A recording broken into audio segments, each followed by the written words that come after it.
The first step in making a hybridoma is to generate antibody-producing B cells. This is done by immunizing a mouse against the antigen of interest.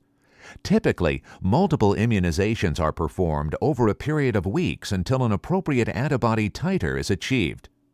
Intraperitoneal injections are the most common method for delivering the antigens into mice.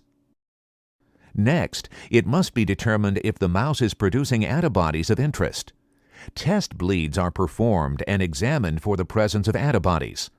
Note that while some B cells will produce the antibodies that bind to epitopes on the antigen of interest, shown in blue and red, others will produce non-specific antibodies that do not recognize the injected antigens.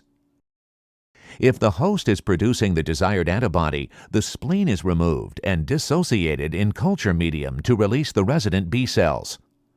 The culture medium also includes cells from a special mouse myeloma cell line. These tumor cells can divide indefinitely but do not produce antibodies. When polyethylene glycol, PEG, is added to the mixture, some of the two types of cells fuse to form hybridomas. The next step is to separate the fused hybridoma cells from the unfused B cells and myeloma cells. Unfused B cells will die because they lack the ability to survive in culture, leaving only the hybridomas and unfused myeloma cells. The myeloma cells lack an important enzyme, causing them to die when placed in a special culture medium called HAT.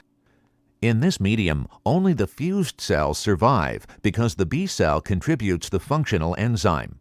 In short, the hybridoma survives in culture because of its myeloma properties and is protected from HAT selection by its B cell properties. Surviving hybridomas are separated and individually cultured, one cell per well.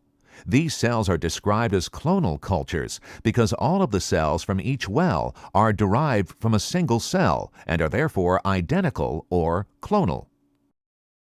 After culturing for a few weeks, when the growing cells can be seen, the culture fluid can be screened for the presence of desirable antibodies. Screening is the most labor-intensive step in the production of monoclonal antibodies, since fusion can result in thousands of individual hybridoma colonies.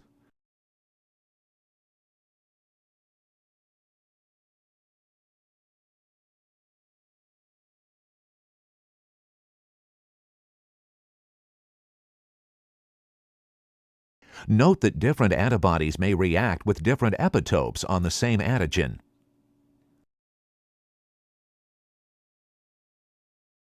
Finally, clones that produce the desired antibody are grown in mass culture and/or frozen for storage.